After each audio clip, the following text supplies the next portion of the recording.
This is Josh Wood's Genesis podcast. My hope is that this will help you connect in new ways with the God of the Bible as it helps me study, process, and think out loud. Thanks so much for listening. Let's go.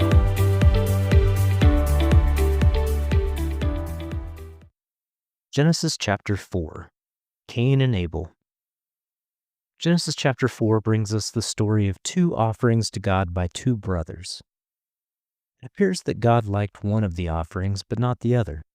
My translation of the Bible reads like this: "And the Lord appreciated Abel and his offering. As for Cain's offering, the Lord was like, I have to admit that this is one of those stories I never understood growing up.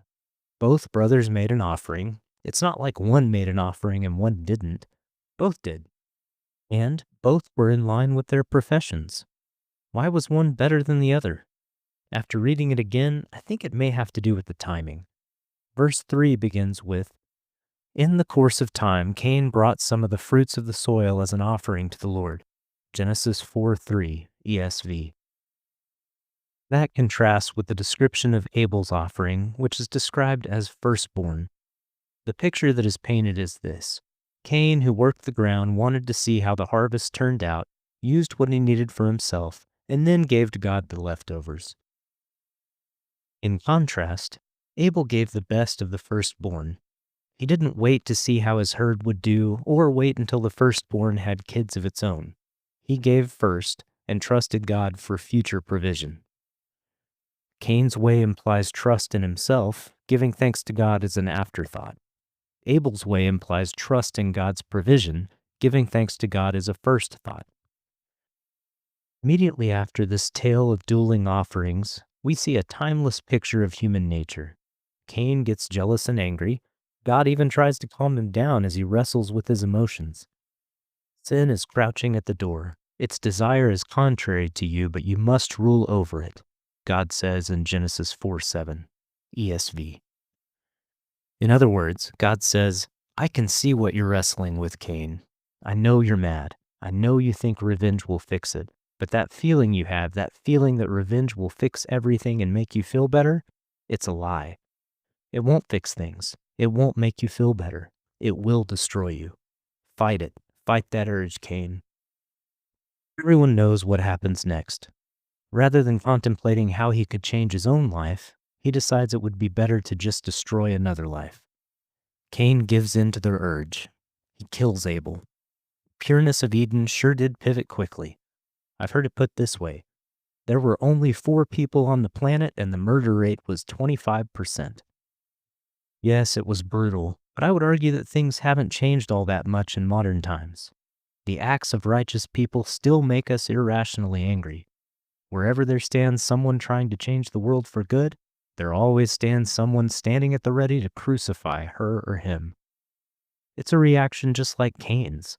Our own failures make us mad, and it's much easier to take that out on others than to make a change in ourselves. On that note, I'll leave you with some advice I heard Dr. Henry Cloud give in a speech once. He is much more eloquent than I, but I'll attempt to summarize his words from memory here. There are 3 kinds of people in this world. They are classified by how they react to the light of truth. When the light of truth shines upon them, people generally react in 3 different ways. The first type of people are wise people. They seek out the light. When the light of truth shines on them, they turn themselves toward the light. They adapt and change themselves and are molded by the truth. Even if the truth is brought to them in a backhanded or poor fashion, they still find ways to apply it to their lives. The second type of people are foolish people. They see the light of truth and try to turn the light away from them. In other words, they do their best to bend the truth away from them. They make excuses, they blame others, they rationalize. They give every conceivable reason as to why that truth doesn't apply to them. They don't want to change, so they try to change the truth into something that makes them feel good about themselves and their life choices. The third type of people are like Cain. When the light of truth shines on them, they want to destroy the light. These people can't be trusted. They don't want to hear truth, and anyone who delivers truth to them is going to get attacked. They don't waste time trying to rationalize their choices. They just lash out at anyone speaking truth. They want to destroy truth and all who bring it. We all know people like all three: wise truth seekers, foolish truth benders, evil truth killers. The point? Fight to be a person who bends your life to the truth, rather than a person who bends truth to your life. Then you'll discover one of those great paradoxes of the Bible. Make the truth a slave to you, and everywhere will feel like a prison to you, just as it did to Cain. That was his consequence. But seek to make yourself a slave to the truth, as the Bible says, and the truth shall set you free. So Jesus said to the Jews who had believed in him, "If you abide in my word, you are truly my disciples, and you will know the truth, and the truth shall set you free." John 8:31-32 ESV.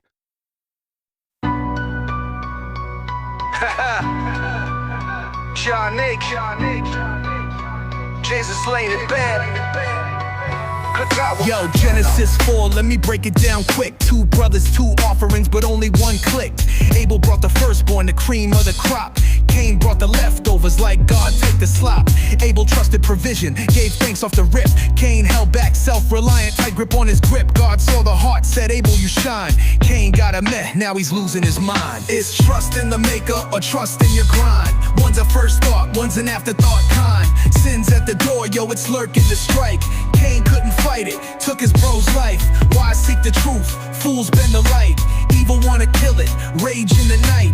Bend to the word, let it set you free. Or twist it up tight, live in misery.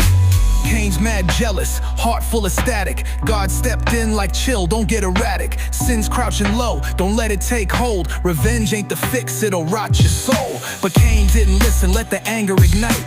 Killed Abel cold, flipped day and the night. 4 folks on earth, one's down in the dirt. 25% murder rate, man, that hurt. Fast forward now, we're still the same. Good gets attacked, we point and blame. Our failures sting, it's easier to lash than change our ways and burn the trash. Dr. Cloud dropped wisdom, 3 types in the game. Wise turn to light, fools dodge the flame. Evil like Cain, they swing at the truth, destroy what's real and bury the proof. It's trust in the maker or trust in your grind. One's a first thought, one's an afterthought kind. Sin's at the door, yo, it's lurking to strike. Cain couldn't fight it, took his bro's life. Why seek the truth? Fools bend the light. Evil wanna kill it, rage in the night. Bend to the word, let it set you free. Or twist it up tight, live in misery. John 8:32, Jesus laid it bare. Abide in the word, truth's in the air. Slave to the truth, you'll break the chains. Slave to your lies, you'll feel the pain. Cain's in a prison, Rome in the land. Abel's with God, the firstborn stands. So choose your path, don't bend the script. Truth sets you free, yo, that's the tip. John 8:32, Jesus laid it bare. Abide in the word, truth's in the air. Slave to the truth, you'll break the chains. Slave to your lies, you'll feel the pain.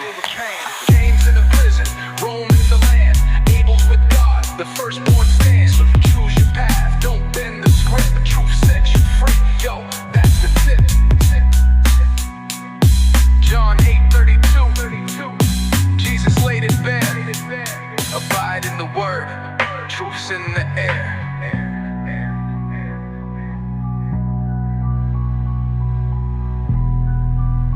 Yeah, that's the tip.